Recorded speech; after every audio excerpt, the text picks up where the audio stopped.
আমি সবসময় দুদিন আগের প্ল্যান করে চলি, কিন্তু আজকাল এত ব্যস্ততা হয়ে গেছে যে প্ল্যান করা তো দূরের কথা, আমি সকালে যদি কোনো কাজ ভেবে রাখি যে বিকেলে এটা করব, সেটা আমি হয়তো কিংবা বিকেলে করতে পারবো না। তাহলে চলো শুরু করি আজকের ব্লগটা। আজ আমি কি করব না ভেবে করলাম। আজ যেহেতু সানডে, আমার হাজব্যান্ডের ফ্রি থাকবে আর মেয়েদের আর্টের স্কুলে পাঠিয়ে দেবো সকালে, তাই ভেবেছিলাম যে আমি আমার এক বোনের বাড়িতে যাব। ওর হাজব্যান্ডের অপারেশন হয়েছে, তাই ভাবলাম একটু দেখে আসি গিয়ে। তাই পুজো দিয়ে ভাবছিলাম যে ওকে ফোন করব ও আছে কি না।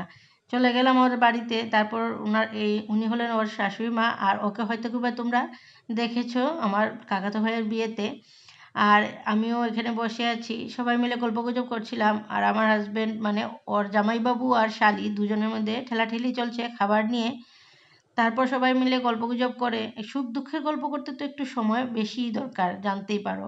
আর একটু গল্প করতে বসে গেলে সবাই মিলে একটু সময় বেশিই লেগে যায়। এদিকে মেয়েদের আর্টের স্কুলে ছুটি হয়ে গেছে, ওরা এসে পড়েছে, তাই এসে পড়লাম। এখন বেজে গেছে প্রায় 1টা।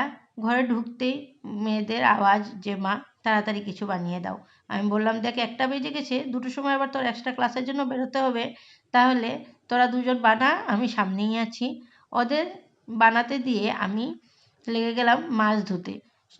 ভাবলাম এখন যদি ফ্রিজ থেকে সবজি বের করে কাটা ধোয়া করে রান্নাবান্না করতে যাই, তাহলে হয়তো কিবা অনেকটাই লেট হয়ে যাবে দুপুরের লাঞ্চ করতে। তাই আমি কী করলাম, শুধু মাছটাই রান্না করে নিলাম। এদিকে বেলে মাছ ছিল আর এদিকে কই মাছ।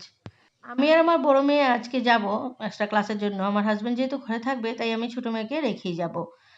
আর দেখবে সানডেতে পুরো দিনের ছুটির মজাটাই দুপুরের একসাথে লাঞ্চ করাটা। তাই আমি আমার হাজব্যান্ডকে জিজ্ঞেস করলাম, তুমি আমাদের সাথে লাঞ্চ করবে? বলছে হ্যাঁ, একসাথেই করে নেব। তারপর লাঞ্চটা সেরে আমি আর আমার বড় মেয়ে বেরিয়ে গেলাম ওর এক্সট্রা ক্লাসের জন্য। গেলাম এত তাড়াহুড়ো করে। কিছুক্ষণ ক্লাস হওয়ার পর, মানে প্রায় ঘন্টাখানেক ক্লাস হওয়ার পরই আসলো মেঘ তুফান ঘনিয়ে।